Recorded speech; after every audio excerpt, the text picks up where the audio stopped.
नमस्कार फ्रेंड्स। देखिए, आज जो हम बात करने वाले हैं कि बच्चों का पढ़ाई में मन कैसे लगाएं, बच्चों को पढ़ाई से कैसे जोड़ें। हम जानते हैं कि बच्चे बहुत ज़्यादा शरारती होते हैं, चंचल होते हैं और अस्थिर होते हैं। अस्थिर का मतलब हम यहाँ पर लगाएंगे कि वो एक जगह ज़्यादा देर तक बैठ नहीं सकते, रुक नहीं सकते। आप किसी भी चीज़ में उनको ज़्यादा देर तक अंगेज नहीं रख सकते। अगर आपको उनको ज़्यादा देर तक किसी चीज़ में अंगेज रखना है, जोड़े रखना है, तो आपको क्या करना होगा, आपको उनको उनकी पसंद का काम देना होगा। क्या करना होगा, उनको उनकी पसंद का काम देना होगा। ठीक है, जब तक अगर वो किसी काम को पसंद नहीं करेंगे, वो उस काम से नहीं जुड़ेंगे। ठीक है, तो उनको जोड़ने के लिए सबसे पहले चीज़ों को उनकी पसंद से अरेंज करें। ठीक है, आपको जैसे कि बच्चे को पढ़ाई से जोड़ना है, आपको क्या करना है, सबसे पहले आपको बच्चे से पूछना है कि बेटा चलो पढ़ाई करते हैं। तो अगर उसका ना में जवाब हो कि नहीं मैं नहीं कर रहा, तो आपको क्या करना है, नहीं हमें मज़ा आएगा, ठीक है, मैं भी आपके साथ करूँगा। आप साथ में बैठिए उसके, ठीक है, जिससे कि उसे लगेगा हाँ मम्मी पापा भी मेरे साथ बैठ रहे हैं। ठीक है, और आप उसको उसकी पसंद से पढ़ाएं। उससे पूछिए कि आज हमें कौन सा सब्जेक्ट पढ़ना है। ठीक है, जैसा वो कहे वैसा ही कीजिए। अब उसने बोला कि मुझे हिंदी पढ़नी है, तो आप उसे हिंदी पढ़ाइए। ठीक है, इंग्लिश पढ़नी है तो उसे इंग्लिश पढ़ाइए, और उसे मैथ्स पढ़ना है तो मैथ्स पढ़ाइए, लेकिन उसकी पसंद से पढ़ाइए। ठीक है, हमें पता है कि हमें बच्चे को तीनों सब्जेक्ट पढ़ाने हैं, लेकिन हम अपनी पसंद, या हम कहें कि बच्चे का टेस्ट है या फिर उसका कोई भी कंपटीशन है, उसको लेके आप उसको तैयार करना चाहते हैं, लेकिन सबसे पहले आप थोड़ी देर उसकी पसंद का काम करवाइए। ठीक है, फिर उसके बाद आप धीरे धीरे आप उसको मेन सब्जेक्ट की ओर लेके जाइए कि अब हम ये वाला करेंगे। जब उसको थोड़ा इंटरेस्ट बनेगा, वो पढ़ाई से जुड़ेगा, तो फिर वो आपकी बात मानकर दूसरे सब्जेक्ट को भी पढ़ने के लिए रेडी हो जाएगा। ठीक है, तो ये था हमारा कि बच्चे को पढ़ाई से जोड़े कैसे। तो हमने यहाँ पर जाना कि बच्चों के पसंद का काम हमें करवाना है। ठीक है, ये नहीं कि बेटा हमें अभी तो मुझे मैथ्स ही कराना है, मैथ्स करो जल्दी से और ख़त्म करो, नहीं, ऐसा हमें नहीं करना है। हमें बच्चे की पसंद पूछनी है कि आपको कौन सा सब्जेक्ट पढ़ना है अभी। ठीक है, इवन उसको ड्राइंग करनी है तो आप उसको ड्राइंग, पहले आप उसको ड्राइंग कराइए, आप उसको 10 मिनट 5 मिनट के लिए दे दीजिए कलर। ठीक है, और करने दीजिए। और वैसे मैं आप सबको बता दूँ कि बच्चों के लिए ड्राइंग करना बहुत ही अच्छा है।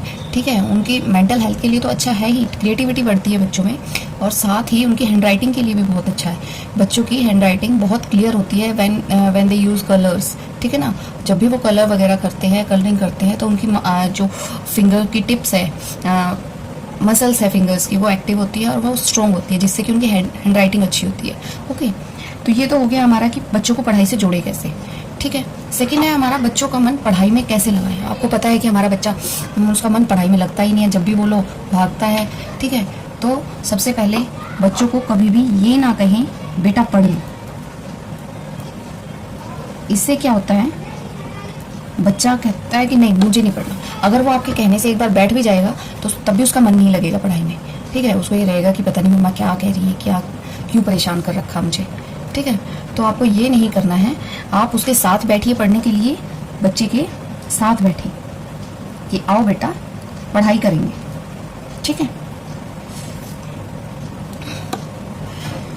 जब आप बच्चे के साथ बैठेंगे पढ़ाई करने के लिए, तो बच्चा भी इंटरेस्ट लेगा कि चलो मम्मा मेरे साथ है या पापा मेरे साथ बैठ रहे हैं। फिर उसको इंजॉयमेंट से पढ़ाई कराएं। ठीक है, थोड़ा सा अच्छे तरीके से स्टार्ट कराएं, ये नहीं कि ये चैप्टर है, ये कहानी है, ये नए वर्ड्स याद करो, ये स्पेलिंग्स याद करो, नहीं।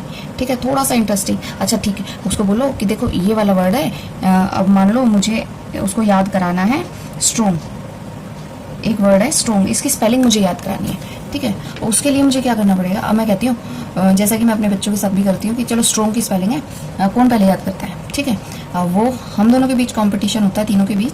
मैं कहती हूँ कि अभी मैं याद करती हूँ, फिर उससे मैं क्या करती हूँ, मैं जानबूझकर मिस्टेक करती हूँ। ठीक है ना, make mistakes in front of children. ठीक है ना, मेक मिस्टेक्स।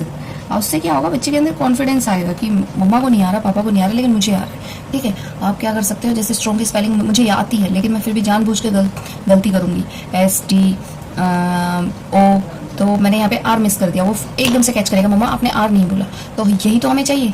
इससे क्या होगा, वो ध्यान भी देता है कि मम्मा क्या बोल रही है या पापा क्या बोल रहे हैं। ठीक है, और उसको लर्न भी हो जाता है। ठीक है, अब मैं स्ट्रॉन्ग के ऊपर उसको सेंटेंस बताऊंगी। सबसे पहले तो अगर मुझे बच्चे को स्ट्रॉन्ग के लिए सेंटेंस बताना है, तो मैं क्या करूँगी, उसका मीनिंग उसको पता होना चाहिए। सबसे पहले मीनिंग।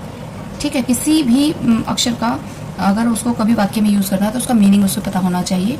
ठीक है, अगर उसको मीनिंग नहीं पता होगा तो वो उसको वाक्य में यूज़ नहीं कर पाएगा। तो इसलिए स्ट्रॉन्ग का हम उसे मीनिंग बताएंगे कि स्ट्रॉन्ग मतलब ताकतवर। तो आप कह सकते हो I am a strong man, मैं एक ताकतवर आदमी हूँ। तो वो भी इसी से सेंटेंस बनाना सीखेगा पापा I am a strong boy. ठीक है, तो इस तरीके से आप बच्चों को पढ़ाई से जोड़ सकते हैं। कभी भी उनको अकेले ये मत कहिए जाओ पढ़ लो पढ़ लो, हर टाइम पढ़ने का मत लगाइए। उनको खेलने के लिए भी कहिए, उनको टीवी देखने के लिए भी कहिए, लेकिन एक टाइम फिक्स कीजिए कि आपको इस टाइम से इस टाइम तक पढ़ना है, मतलब पढ़ना है, बस दैट्स इट। अगर बच्चा दिन में ट्यूशन और स्कूल के अलावा 1 से 2 घंटे के बीच घर में पढ़ता है, ठीक है, तो उस बच्चे को कामयाब होने से कोई नहीं रोक सकता। ठीक है, अगर बच्चा आप सोचते हो कि बच्चा स्कूल गया था, ट्यूशन गया था, पढ़ तो आया, अब मैं कहाँ से टाइम निकालूं, तो वो बच्चा कामयाब नहीं होता है। ठीक है, तो चलिए आज के हमारे 2 प्रश्न थे कि बच्चों को पढ़ाई से कैसे जोड़े और बच्चों का मन पढ़ाई में कैसे लगाए। तो आज के मैंने आपको 2 सोल्यूशन दिए हैं। अगर आप लोगों के लिए हेल्पफुल हो तो वीडियो को लाइक कीजिएगा, शेयर कीजिएगा और चैनल को सब्सक्राइब कीजिएगा। Thank you.